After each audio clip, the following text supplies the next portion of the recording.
Bonjour à tous, je suis Céline Baron, j'ai 48 ans, je suis sophrologue certifiée, psychopraticienne certifiée et coach en suppression des croyances limitantes. Je suis formée à l'hypnose ericksonienne et actuellement je suis une nouvelle formation pour pouvoir vous proposer ce service sur une amplitude horaire assez vaste à mon cabinet de Vichy. Aujourd'hui, j'aimerais vous parler, surtout vous raconter ce que m'a apporté mon séjour en Inde. Alors, si vous venez au cabinet, vous le savez, je voyage beaucoup. Le voyage, c'est vraiment la chose qui me plaît le plus, je crois, dans ma vie, à part la vie de famille, mon métier, bien entendu, mes enfants. Et cet aspect voyage qui emplit quand même positivement mes rêves, mes objectifs. Et c'est vrai que je pars une fois ou deux fois par an au bout du monde et ça me plaît vraiment. Et ça me plaît non pas parce que je voyage, que je prends l'avion, que je suis ailleurs, mais vraiment parce que je rencontre et je vais toujours au contact de la population. Et j'essaye toujours de parler un petit peu la langue selon les pays, même si je parle anglais, espagnol. Bon, j'essaye toujours de pratiquer un petit peu pour pouvoir communiquer avec les gens que je rencontre. Et ce qui me plaît également en tant que psychopraticienne, c'est aussi des fois de partir en petits groupes, en groupes restreints, hein, ça va être 8 à 10 personnes, et puis de pouvoir créer des liens nouveaux. Donc il y a des gens avec qui je repars parfois d'une année sur l'autre. On se rappelle, on se dit, bah voilà, il y a tel voyage, peut-être qu'on pourrait le faire. Et puis il y a des gens, bien sûr, que je ne connais pas du tout et que je découvre, que j'ai plaisir. La plupart du temps, c'est quand même du plaisir à les découvrir. Et puis des fois, il peut y avoir aussi des surprises moins bonnes. Mais tout ça fait finalement partie de ce laboratoire vaste qui est l'humanité et de pouvoir voir les différents caractères de chacun, leur façon de réagir en groupe. Et très souvent, alors là c'est le premier voyage que je fais où il n'y avait pas de thérapeute, mais très souvent je me retrouve dans des groupes où il y a énormément de thérapeutes. Et du coup c'est très sympa, ça permet le soir d'échanger, de parler de différentes techniques, de parler de certaines expériences. Et donc cette année, là je reviens d'Inde, donc j'ai fait le Rajasthan. Donc vraiment les principaux points d'intérêt du Rajasthan, comme Jodhpur, Jaipur, Agra, voilà, un voyage assez classique. Et en fait, voilà ce que je retiens de ce voyage. Alors, on m'a beaucoup dit, tu sais, tu ne devrais pas aller en Inde parce que tu es blonde, tu as la peau pâle, tu vas te faire agresser, tu vas te faire violer, même, voilà ce qu'on m'a dit. Tous mes proches étaient affolés de m'entendre dire que j'allais partir en Inde, alors toute seule, quand même dans un groupe, mais à la base toute seule, sans mon mari. Bon, j'ai entendu beaucoup de choses. Alors quand on commence, déjà la première chose que j'ai apprise, même avant d'avoir mis les pieds en Inde, ce que j'ai retenu, c'est que bah oui, les gens, ils ont peur. Ils ont peur de certains pays, ils ont peur de faire certaines choses et donc ils vont vous décourager, vous dire mais non, surtout n'y va pas, ne le fais pas. Pour quelle raison? Parce que eux ne le feraient pas. Hein. C'est comme se mettre à son compte. Et ben il y a des gens, hein, il y a 24 ans qui m'ont dit mais tu sais, tu t'en sortiras jamais à ton compte, tu vas avoir énormément de charges, etc., etc. Oui, bien entendu, il y a des charges, mais je crois vraiment que le plus grand luxe qu'on puisse avoir dans la vie, c'est de pouvoir gérer son temps à notre convenance, à sa convenance. Pouvoir gérer son temps en pleine convenance, comme on veut, c'est quand même pour moi le luxe absolu. Hein.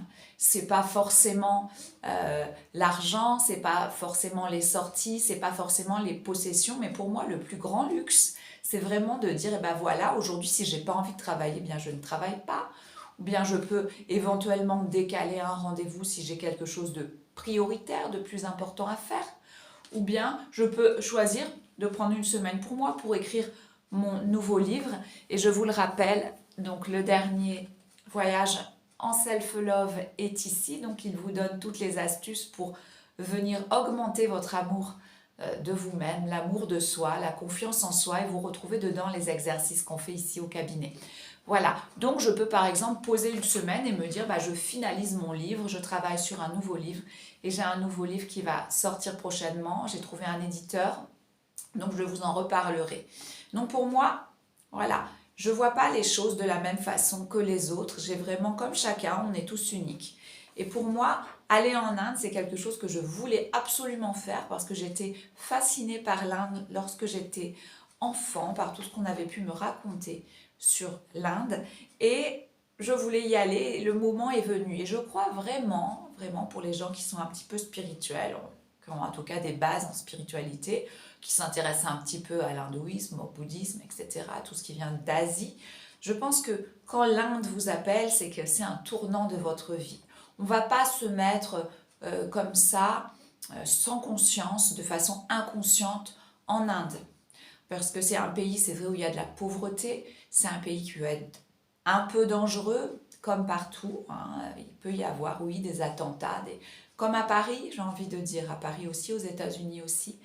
Mais c'est un pays vers lequel on va se tourner à un moment donné, peut-être dans sa propre quête intérieure. Et pour moi, le moment était venu. Alors, la première chose que j'ai pu apprendre, déjà, c'est que hélas, on se fait rapidement. Hélas, c'est tant mieux, on est très adaptable et on se fait à toutes les situations. Donc, en arrivant en Inde, c'est vrai que quand on arrive à Delhi, à l'aéroport, déjà, on peut sentir que c'est pas du tout comme chez nous, c'est pas ce qu'on connaît, hein, d'habitude. Donc c'est vrai que les agents à l'aéroport sont très stricts, ils ne sourient pas, ils sont vraiment... Vous partez à Roissy, on va vous sourire, vous allez pouvoir discuter, rigoler avec les gens qui vont contrôler vos sacs, etc. Alors là-bas, c'est pas du tout le cas. Donc, même par rapport aux États-Unis, c'est beaucoup plus rigoureux, quoi. Ils sont vraiment dans un sérieux absolu dans leur travail. Et ça peut nous paraître un peu étrange, hein, un peu milicé, j'ai envie de dire. Mais en fait, très rapidement, on se rend compte que les gens sont très sympathiques, notamment dans la rue. Quand on arrive, on va être aidé. Il y a beaucoup de gens qui vont vous aider. Après, c'est vraiment la culture du pourboire aussi. On va toujours vous demander un pourboire. Il y a ce lien à l'argent qui est très différent. Comme ils en manquent beaucoup, ils vont toujours monnayer leur service. Donc bon, ça c'est pareil, on n'a pas l'habitude forcément. Nous, on a l'habitude de laisser un petit pourboire quand on va prendre un café, par exemple. Mais là, c'est tout le temps, c'est constamment, hein. C'est quand on va vous porter la valise, quand on va vous ouvrir une porte. Vraiment, ça va être constamment. Si vous allez aux toilettes, sur l'autoroute ou quoi, ça va être constamment qu'on va vous demander. Donc, il faut avoir de la monnaie sur soi. Il faut surtout se mettre dans cette mentalité-là. En même temps, c'est très souriant et le service, il est partout. Donc, pourquoi pas, quoi. Donc, il est quand même assez complexe de juger la condition de l'autre et de s'abstenir de tout jugement quand on arrive en Inde. Bah oui, les rues, elles sont sales. C'est vrai qu'aux alentours, l'aéroport encore ça va, puis dès qu'on va aller dans Delhi, New Delhi, on va voir que les rues, les carrefours, tout ça, c'est sale. Il peut y avoir des papiers gras un peu partout par terre, ça s'amoncelle. On va avoir des vaches sacrées. Voilà, j'ai un ami qui m'a dit quelle horreur, les vaches sacrées se nourrissent et mangent dans les ordures. Bah oui, c'est un peu comme ça. En même temps, c'est compliqué de juger parce que ce sont des gens, donc les anciennes castes, donc, qui sont les plus basses. En fait, même si les castes ont disparu, dans la mentalité, elles sont toujours là. Donc, ils doivent gagner leur argent au jour le jour. Donc, ils vont peut-être pas avoir du coup nécessairement le temps de nettoyer, de balayer devant chez eux, même si ça peut être choquant quand c'est des boutiques, par exemple, quand c'est des échoppes, ça peut être choquant. Mais il est vraiment complexe, et si vous allez dans ces pays-là, surtout en Inde, il est complexe de juger la condition de l'autre. Et il faut s'abstenir de tout jugement. Parce que si vous commencez à juger, votre voyage, il est déjà raté à l'avance. Si vous tombez là-dedans, il y a un syndrome de choc indien qui s'appelle syndrome de choc indien. C'est-à-dire qu'on va se retrouver face à tellement de misère et parfois tellement de saleté d'un seul coup qu'on peut vraiment faire une mini déprime et se sentir vraiment mal, avoir envie de rentrer chez soi. Alors Dieu merci, je ne suis pas passée par là parce que j'avais déjà vu beaucoup de choses sur l'Inde, je savais, on m'avait dit. Voilà. Ensuite, le mariage, c'est vrai que c'est toujours mariage arrangé ou mariage amoureusement arrangé. C'est un peu différent. En fait, mariage arrangé, ce sont les familles qui choisissent pour la femme, et mariage amoureusement arrangé, c'est plutôt la femme qui va choisir dans une famille parmi plusieurs frères quelqu'un dont elle est susceptible de tomber amoureuse. Donc en fait, c'est vraiment compliqué là-bas. Il y a beaucoup, j'ai vu beaucoup de mariages, on a même été invité à un mariage. Et quand on voyait vraiment la femme s'occuper de son mari, prendre soin de son mari, lui arranger les cheveux pour les photos, etc., on pouvait ressentir vraiment de l'affection, de l'amour, etc., comme dans un mariage ici. Alors qu'en fait, quand j'ai demandé, on m'a dit non, c'est mariage arrangé. Hein. Donc c'est vraiment le mariage de deux familles. Ce ne sont pas deux êtres qui vont s'unir, mais deux familles qui vont s'unir pour améliorer leurs conditions, à elles deux, à toutes deux. L'image de la femme, alors il y a beaucoup de gens qui m'ont dit oui, comment tu peux aller dans un pays où la femme est si maltraitée? Alors attention, il y a les hindous, il y a les musulmans, les rites et les coutumes ne sont pas les mêmes. Moi, j'ai rencontré beaucoup de femmes indiennes de la classe moyenne qui travaillent et donc effectivement, elles ramènent une partie de leur salaire à leur belle famille, puisque c'est comme ça la femme part vivre dans sa belle famille. Et celles-là ont plutôt pas mal de pouvoir sur leurs beaux-parents, sur la famille justement, puisque souvent elles sont diplômées, et quand il n'y a pas une fuite des cerveaux vers la Californie, vers l'Angleterre, et ben elles restent et elles travaillent et elles ont une vie qui peut être relativement aisée. Et donc là, la vision, elle est inversée, elle est inverse. En réalité, la femme jeune et qui travaille prend un certain pouvoir sur sa belle famille. Ça se voit aussi. J'ai beaucoup discuté avec des familles. C'est vraiment ce qui en ressort. Ce qui peut être également choquant, c'est que nous, on est dans la laïcité. On a des soucis avec ça, mais on est dans la laïcité, alors que là-bas, quand vous ouvrez la télévision, vous voyez Krishna, donc tout bleu, en encadré. Aux informations, par exemple, vous avez un genre d'encadré comme ça qui reste en permanence avec Krishna qui est affiché. Ça peut être étonnant.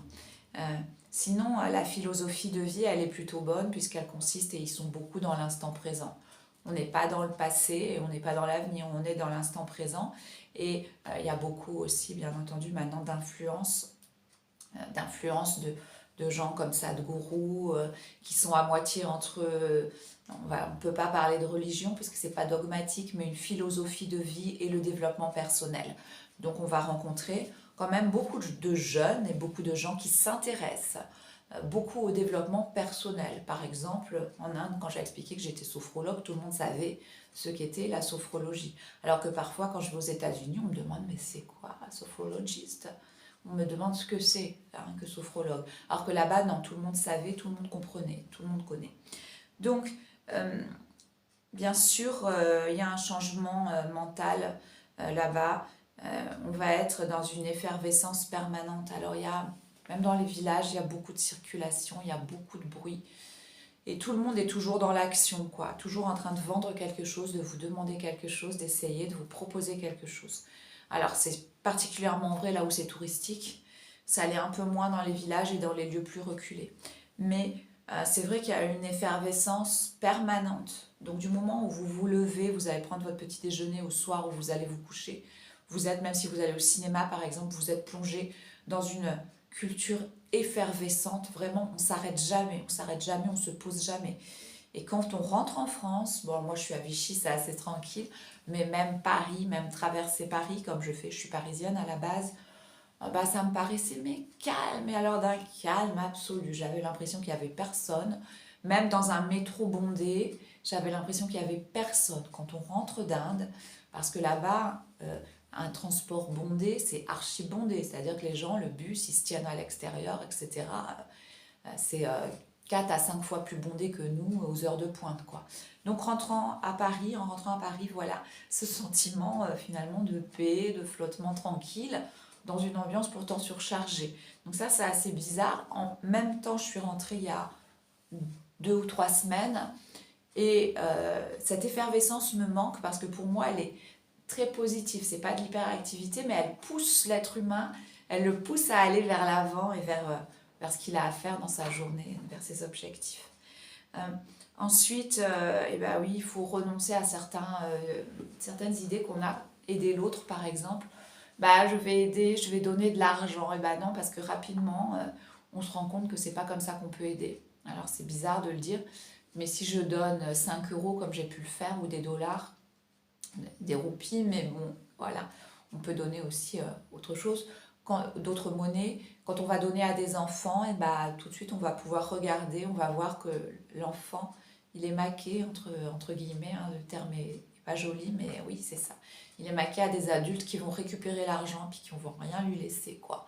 Donc, bah non, en fait, quand vous donnez, vous allez justement, comment dire, maintenir ce système qui fait travailler l'enfant, qui demande à l'enfant d'aller chercher, quémander de l'argent. Donc, c'est pas le but, donc plutôt emmener des bonbons, des sucettes, des gâteaux, des choses qui n'intéressent pas les adultes, mais qui peuvent intéresser les petits-enfants et qui n'ont pas de valeur vraiment, qui sont pas monnayables, quoi. Parce que c'est pareil, si vous leur donnez des jouets, des trucs, des Pokémon, des choses comme ça, bah, ils savent que ça a une valeur, donc les adultes vont prendre et revendre. Donc c'est assez complexe de sauter ça de la tête, bah, c'est pas en donnant de l'argent que je vais aider, il faut vraiment donner des choses plus adaptées, quoi.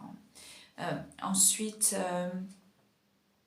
oui, donc eh ben, on a notre vision qui est très occidentale et ça peut être difficile de poser son regard sur toute cette effervescence justement et eux en même temps ils vont avoir tendance à penser que un Européen il est forcément riche, il a forcément de l'argent, bah oui la preuve il est là, donc ça veut dire qu'il a payé son avion, il paye son hôtel, etc.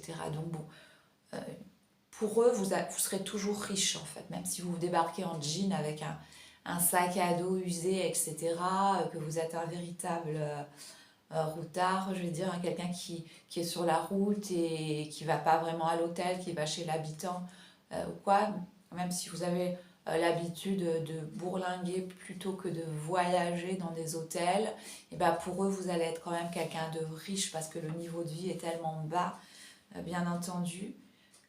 Le sourire, les bénédictions, et j'ai noté le calme du lac sacré de Pushkar. Alors, je suis arrivée à Pushkar vers 11 h du matin et il n'y avait personne. Donc, il y avait tous les Ghats, ces belles villas qui sont sur le lac et ces temples sur le lac, comme des pontons où on peut se baigner dans le lac sacré. Tout ça, c'était désert. Il y avait des écureuils, il y avait des petits singes et il y avait bien sûr les vaches sacrées qui n'ont rien à voir avec les vaches françaises, qui sont très belles avec leurs grands yeux de biche en amande comme ça. C'est très joli, elles sont très belles, elles ont des très belles couleurs, elles sont très gentilles. Et donc, une ambiance assez féerique et des enfants partout, donc qui peuvent vendre des fruits, des légumes et qui malgré leurs conditions ont toujours un sourire jusque-là, qui sourit et qui ont l'air tellement plus épanouis que les petits enfants qu'on peut voir le matin qui se rendent à l'école en France. Des fois, on voit des enfants qui pleurent, qui vont à l'école, qui pleurent, qui sont pas de bonne humeur. Bah, en Inde, vous voyez pas ça. Je suis allée voir des écoles, ils ont toujours un grand sourire, vraiment, ils chantent, il y a une certaine joie qui émane d'eux qu'on n'a pas, et on peut dire que c'est vraiment notre pauvreté et leur richesse, on n'a pas ça en Europe. Faut pas se leurrer, on est dans nos petits problèmes, aller acheter un ticket de bus, peut-être pour certains combler un des petits découverts parfois, c'est ça les soucis de la vie. Des fois des soucis de santé plus conséquents bien sûr, des fois une rupture amoureuse, une nostalgie, etc. Voilà, bon, les problèmes qu'on va rencontrer, sans vouloir rabaisser l'importance pour chacun, bien entendu. Chacun a son intelligence émotionnelle, a sa sensibilité, et parfois ce qui peut nous paraître dérisoire à nous peut être vraiment quelque chose de lourd à porter pour l'autre. Mais alors là-bas, vous allez voir, ils ont tous vraiment le sourire, et il y a aussi une certaine distance et cette envie de faire les choses de façon très carrée qui est là. Il y a des choses qui ne se font pas. Voilà. En tant que femme voilà, européenne, je suis allée discuter avec un jeune vendeur qui vraiment alpaguait les gens devant son commerce, dont les Français. Et forcément, bah, qu'est-ce qu'on fait? On fuit quand on nous saute dessus. Il y a 3 4 personnes qui vous sautent dessus pour essayer de vous vendre quelque chose. Vous ne pouvez même pas regarder une vitrine, même pas regarder. Donc je suis allée discuter avec lui. Il m'a écouté, on a parlé en anglais. Il a bien mis 5 minutes avant d'afficher un sourire. Et je lui ai dit, je te dis ça, c'est pour toi, c'est pas pour t'enquiquiner. Je te recommande de rester devant ta boutique, de sourire. Notamment quand là, c'est le groupe des Français qui va arriver. Il y a beaucoup de Français aujourd'hui. Tu vas voir, tu verras, ils viendront, ils rentreront. Je te promets, ils rentreront dans ta boutique. Alors que si tu leur sautes dessus, que tu leur attrapes le sac, tu essayes de les faire rentrer, ils vont fuir. Voilà, on voit pas ça en France. Donc je lui ai expliqué. Et il me regardait vraiment méchamment, hein. Et j'y suis allée quand même. Et au bout de 5 minutes, il a commencé à rire, à sourire, à me taper sur l'épaule. Et voilà, et tout allait bien. Et il a compris. Et après, j'ai remarqué, bon, je ne sais pas si ça a duré dans la journée, mais j'ai remarqué qu'il restait en souriant, posé devant sa boutique. Et que justement, il y avait des Français qui rentraient. Donc bon, voilà. Vous voyez, ils sont quand même ouverts à la discussion. Et pourtant, je suis une femme. Hein, je suis une femme, je suis européenne, etc. Je suis blonde. C'est pas leur habitude, tout ça, hein. Voilà. Je retiens bien sûr les bénédictions. Partout où vous allez avoir quelqu'un pour vous bénir avec le sel, avec les pétales de rose, avec le bindi. Hop. Et ça met une ambiance quand même particulière qui peut être quand même agréable.